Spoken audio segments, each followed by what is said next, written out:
الحمد لله والصلاة والسلام على سيدنا محمد وعلى آله وأصحابه أجمعين. الحمد لله والصلاة والسلام على سيدنا محمد وعلى آله وأصحابه أجمعين. أما بعد فأعوذ بالله من الشيطان الرجيم. بسم الله الرحمن الرحيم. ولا تأكلوا أموالكم بينكم بالباطل. صدق الله العظيم.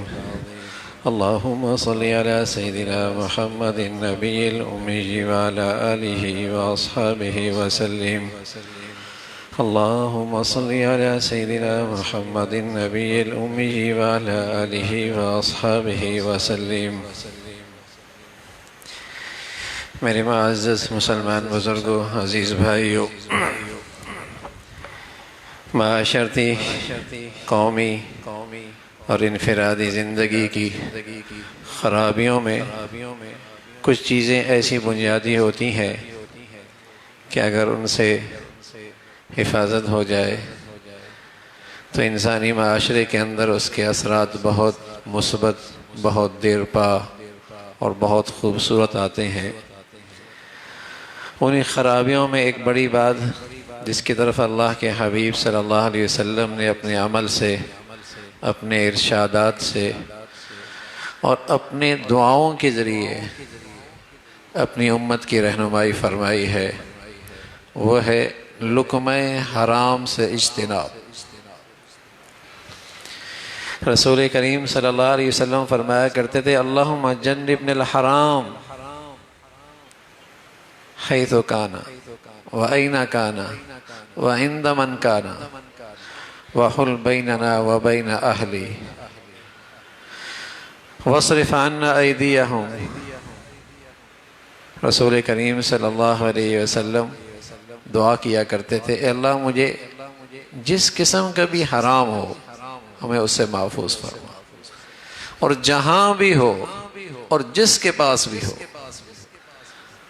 اور جن کے پاس حرام ہے ان میں اور ہمارے درمیان کوئی رکاوٹ ڈال دے کہ وہ حرام ہم تک نہ پہنچ سکے، اور ان کے دل ہماری طرف مائل ہوں اور ہمیں حرام پہ آمادہ کر دیں، اللہ ان کے دلوں کو ہم سے پھیر دے، اللہ حرام سے بچا دے. اور آپ علیہ السلام کی عام طور پہ دعا ہوتی تھی، اللہم انی اسألک علما نافعا ورزقا طیبا. اے اللہ علم دے دے، نافع دے دے اور لقمہ حلال دے دے. حرام سے بچنے کی بھی اللہ سے خوب دعا کی، خوب اہتمام رہا، اور لقمہ حلال کی بھی خوب اللہ سے مانگا. تو امت کو بتایا کہ مسلمان کی زندگی میں لقمہ حلال کی کیا اہمیت ہے اور حرام سے اجتناب اور پرہیز کتنی ضروری ہے. ظاہری نیکیاں ہو رہی ہوں، نماز بھی ہو اور دیگر اعمال صالحہ بھی ہو، اور لقمہ حلال نہ ہو تو اس کی مثال ایسی ہے، صحت کے لیے آپ لاکھوں کی دوائیں استعمال کریں، لیکن جس چیز سے ڈاکٹر نے آپ کو بتایا ہے پرہیز کرنے کی، پرہیز نہ کریں، بتائیے صحت بحال ہو جائے گی؟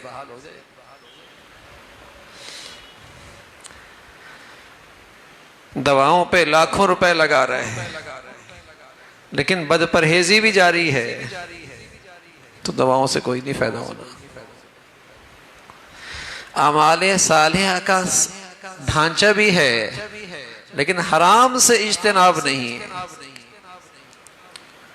حرام سے پرہیز نہیں ہے، تو یہ ایسا ہی ہے کہ دوائیں کھا رہا ہے، لاکھوں روپے لگا رہا ہے، بد پرہیزی بھی چل رہی ہے، صحت کوئی نہیں بن رہی. یا ایھا الرسل کلوا من الطیبات وَاعْمَلُوا صَالِحًا. اللہ کہہ رہے ہیں ہم نے رسولوں سے بھی کہا ہے حلال کھاؤ، حلال کھاؤ اور نیک عمل کرو، حلال کھاؤ اور نیک عمل کرو. ڈاکٹر کی طرف سے یہ بات جسم کو دیکھتے ہوئے یہ بات آ جائے کہ یہ جسم کے لیے انتہائی مفید غذا ہے آپ کے لیے، اس غذا میں آپ کے لیے کوئی نقصان نہیں، تو کیا ہوگا؟ کچھ عرصے کے بعد اس کے جسم میں توانائی اور طاقت آ جائے گی۔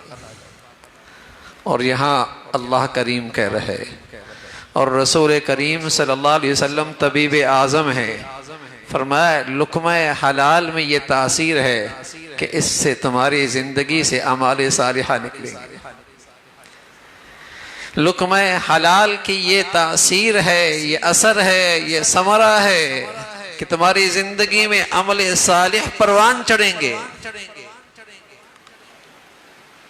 تو لقمہ حلال کا اہتمام، ایک دن اللہ کے نبی صلی اللہ علیہ وسلم ہے، رات نیند نہیں آ رہی اور کروٹوں میں رات گزر رہی ہے۔ امہات المؤمنین میں سے کسی نے کہا یا رسول اللہ نیند نہیں آ رہی، فرمایا ہوا کیا؟ ایک کھجور پڑی ہوئی تھی اور میں نے وہ کھجور کھا لی، اب مجھے فکر ہو رہی ہے کہیں وہ کھجور صدقے کی تو نہیں تھی، کہیں وہ اس لیے کہ نبی پر صدقہ حرام ہے، کہیں وہ کھجور صدقے کی تو نہیں تھی، گھر بھی آپ کا اپنا ہے، وہ چیز بھی آپ کی ملکیت ہی ہوگی، لیکن اس خیال سے کہیں وہ کھجور صدقے کی تو نہیں ہے، رات کروٹوں میں گزر رہی ہے۔ یہ تو رسول کریم صلی اللہ علیہ وسلم کا حال ہے، اور آج اس کے نام لیوا امتی کا کیا حال ہے؟ رشوت بھی چل رہی ہے، کرپشن بھی چل رہی ہے، خیانت بھی چل رہی ہے، سود بھی چل رہا ہے، اور ناحق دوسروں کا مال بھی کھایا جا رہا ہے، اور پھر بھی غلام رسول ہے، پھر بھی نبی کا امتی کہلانے میں بڑا ناز ہے۔ رسول کریم صلی اللہ علیہ وسلم ہے، حسن رضی اللہ تعالیٰ عنہ چھوٹے سے ہیں، معصوم سے ہیں، آپ کے ساتھ تھے اور آپ ان سے بڑی محبت فرماتے۔ ایک دن باہر سے تشریف لائے تو حسن سامنے نظر آئے، اٹھا لیا اور کہنے لگے انا احب، میں اس سے محبت کرتا ہوں، اے اللہ احبہ، آپ بھی اس سے محبت کریں، واحب من یحب، اے اللہ جو اس سے محبت کرے آپ اس سے بھی محبت کریں۔ حسن اتنا پیارا آپ کا نواسا تھا، اتنا پیارا، تو ایک دن اس کے منہ میں کھجور دیکھی اور پاس صدقے کی کھجوریں پڑی ہوئی تھی، اس کے منہ سے رال ٹپک رہی تھی، فوراً نظر پڑی، آپ نے انگلی ڈال کر وہ کھجور باہر نکالی اور فرمانے لگے اما شعرت نحن لا ناکل صدقہ، تمہیں پتہ نہیں ہے ہم صدقہ نہیں کھاتے۔ اب وہ چھوٹا بچہ ہے، بس اوقات ہم کہتے ہیں چھوٹے بچے کے لیے حلال حرام کی کیا بات، لیکن تربیت کیسی ہے، اور یہ بات زندگی بھر بچوں کے ذہن میں بیٹھ جاتی ہے کہ میرے ابا نے یہ کیا تھا، میرے بڑوں نے یہ کیا تھا، فوراً اس کے منہ سے وہ صدقے کی چیز نکال باہر پھینکی۔ سبحان اللہ، اس لیے کہ رسول کریم صلی اللہ علیہ وسلم فرمایا کرتے تھے لا يدخل الجنہ جسد غذی بالحرام، وہ جسم جنت کے قابل ہی نہیں ہے جس کی پرورش لقمہ حرام سے ہوئی ہو،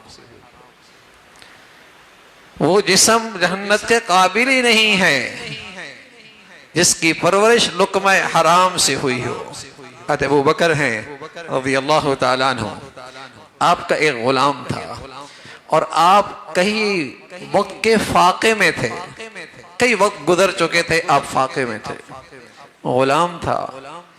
ایک دن وہ کھانا لے کے آیا اور آپ نے اس سے پوچھے بغیر فوراً لقمہ لیا اور نگل لیا۔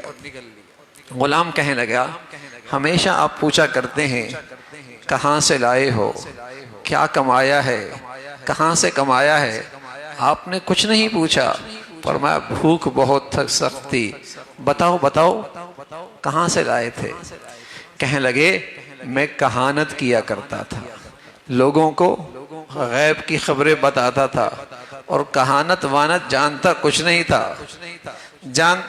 تھا. میں نے یہ کہانت کی تھی، ادھر مزدوری کوئی نہیں ملی تھی. آج میں اس طرف سے گزرا، ان کے ہاں کوئی دعوت تھی، انہوں نے مجھے کھانا دے دیا اس مزدوری اور اس کے بدلے میں، وہ میں لے کے آیا.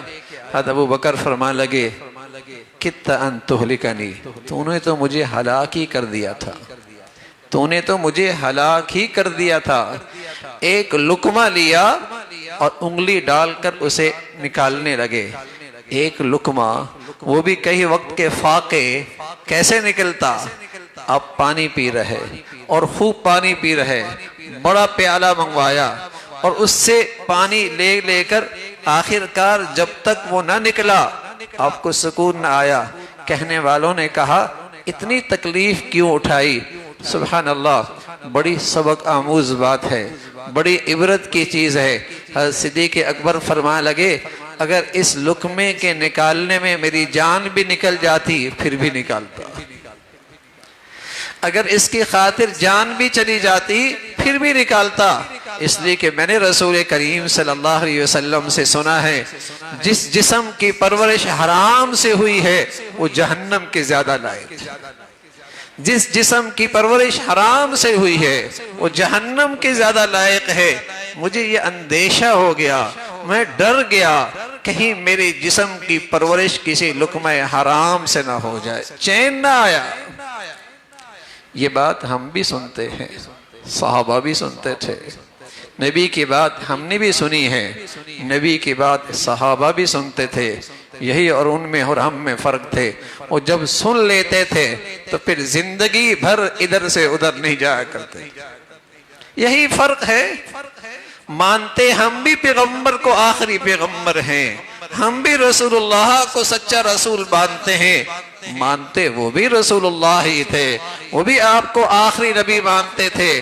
لیکن ایمان یقین آپ پر ایسا تھا کہ ایک مرتبہ سن لیا پھر زندگی گزر جاتی، ادھر سے ادھر نہیں ہوتے. تو اس اہتمام کے ساتھ آپ نے وہ لقمہ باہر نکالا کہ اس جسم کی تو جنت میں کوئی ٹھکانہ ہی نہیں جس کی پرورش لقمہ حرام سے ہو. تو رسول کریم صلی اللہ علیہ وسلم نے اپنے عمل سے اپنے ساتھیوں کی اس تربیت میں مسلمانوں کو ایک ذہنیت دی کہ مسلمان سب کچھ کر سکتا ہے، حرام نہیں کھا سکتا،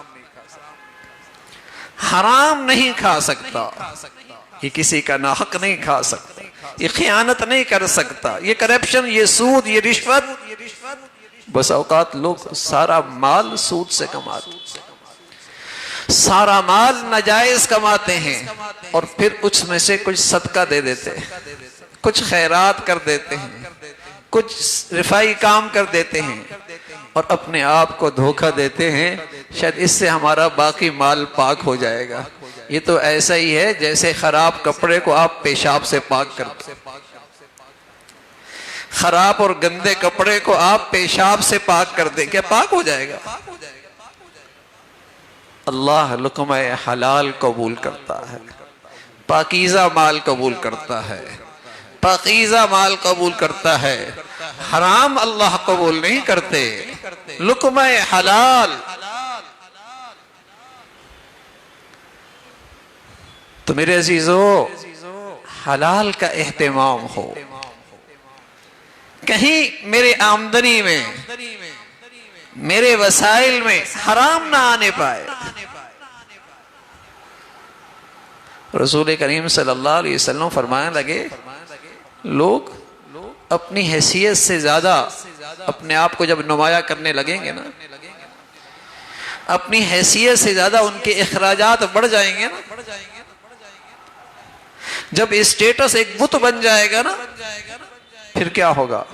یاتی علی الناس زمان لا یبالی المرء اخذ من الحلال ام من الحرام. ایک وقت ایسا آئے گا آدمی کو کوئی پرواہ نہیں ہوگی، حلال سے آ رہا ہے حرام سے آ رہا ہے، بس آنا چاہیے.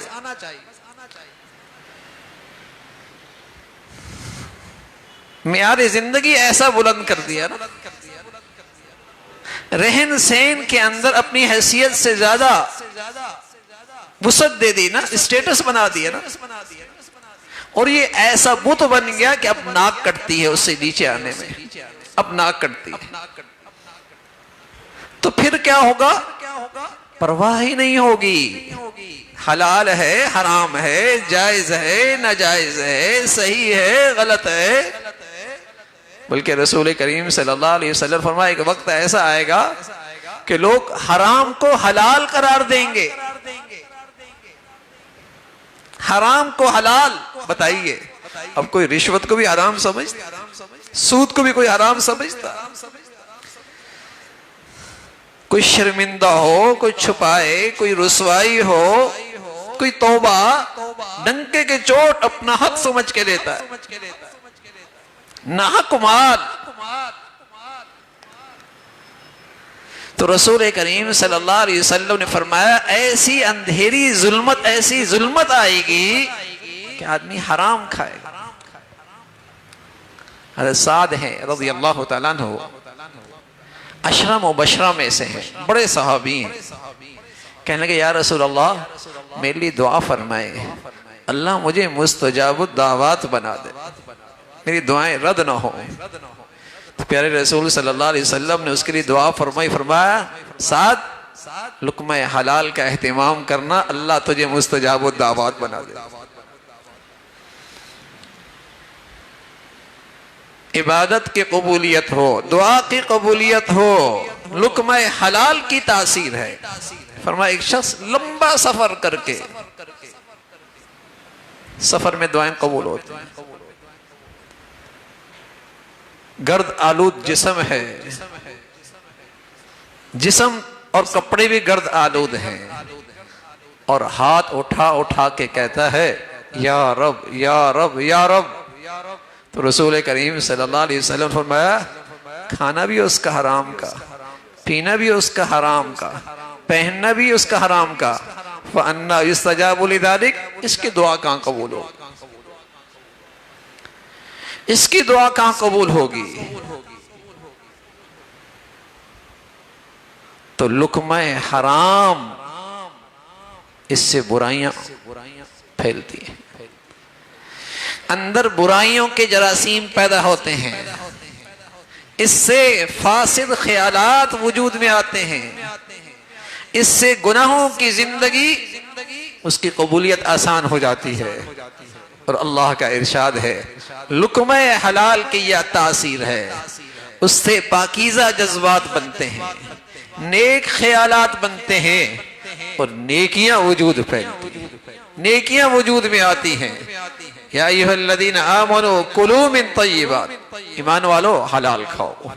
یا ایھا الرسل کلوا من الطیبات، اے رسولو تم حلال کھاؤ، وعملوا صالحا، اور نیک عمل کرو۔ نیکی کا اور نیک زندگی کا اور نیک سیرت کا اور نیک کردار کا، اس میں بڑا کردار لقمہ حلال کا ہے، اس میں روح لقمہ حلال کی ہے، تو حلال ہو۔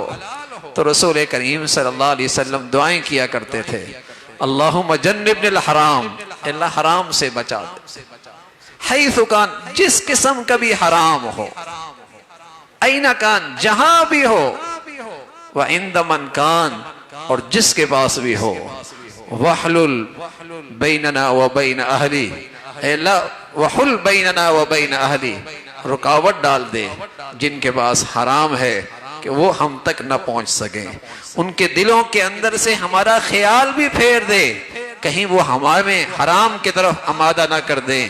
تو رسول کریم صلی اللہ علیہ وسلم حرام سے بچنے کا کتنا اہتمام فرما رہے، اور امت کو دعائیں سکھا گئے کہ ہمیشہ اللہ سے حلال مانگو، اور اللہ رب العزت سے حلال رزق مانگو، حلال کمائی مانگو، اس کے اندر تمہارے لیے دنیا کے اندر بھی برکت ہے، اور آخرت بھی اس سے تمہاری تعمیر ہوگی۔ تو میرے عزیزو، بہت سارے خوش نصیب لوگ ہوتے ہیں جن کی آمدنی کے ذرائع حلال ہوتے ہیں، جن کی آمدنی کے ذرائع حلال ہوتے ہیں، لیکن بس اوقات بے احتیاطی ہے، بس اوقات فکر نہیں ہوتی، بس اوقات اس کا خیال نہیں ہوتا اور ان کی حلال آمدنی کے اندر حرام کا حصہ ہو جاتا ہے۔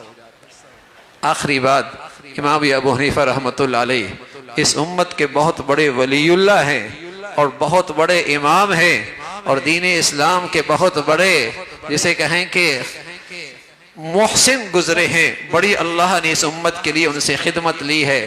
ایک مرتبہ اپنا کچھ کاروبار تھا اور اپنے ایک خادم سے حفص ابن عبد الرحمن اس کو ایک تھان حوالے کیا اور کہا کہ دیکھو اس کے اندر یہ عیب ہے اور جب بیچنا تو اس عیب کو بھی بتا دینا۔ اللہ کی شان، جب وہ بیچنے گیا تو وہ بھول گیا اور اسے اس نے بیچ دیا تو واپس آ کر فوراً پوچھا تم نے عیب بتا دیا تھا؟ حالانکہ اتنا بھی کافی تھا کہ ہم نے تو شروع میں نے کہہ دیا تھا نا، اتنا بھی کافی تھا، لیکن نہیں، فکر موجود تھی، عیب بتایا تھا اور واقعی وہ بھول گئے تھے اور جان بوجھ کے غفلت نہیں کی تھی۔ کہنے لگے حضرت میں بھول گیا۔ حضرت اس سے ناراض ہوئے اور اس موقع پہ اس سودے میں جتنی آمدنی 20,000 درہم، صرف نفع نہیں اصل مال بھی سارا کا سارا اللہ کے راستے میں صدقہ کر دیا۔ کہیں ایسا نہ ہو میرے آمدنی کے اندر کوئی مشتبہ حصہ نہ آ جائے، کوئی مشتبہ مال میرے مال کے اندر نہ آ جائے۔ تو میرے عزیزو، یہ فکر نصیب ہو جائے اور یہ احتیاط نصیب ہو جائے تو پھر اللہ رب العزت اس رزق کو ہم سب کے لیے اور ہماری اولادوں کے لیے باعث برکت بھی بنائیں گے اور نیکیوں کے اور ایمان کا تحفظ کا ذریعہ بھی بنے گا۔ جو کچھ کہا سنا اللہ عمل کی توفیق نصیب فرمائے۔ وآخر دعوانا ان الحمدللہ رب العالمین۔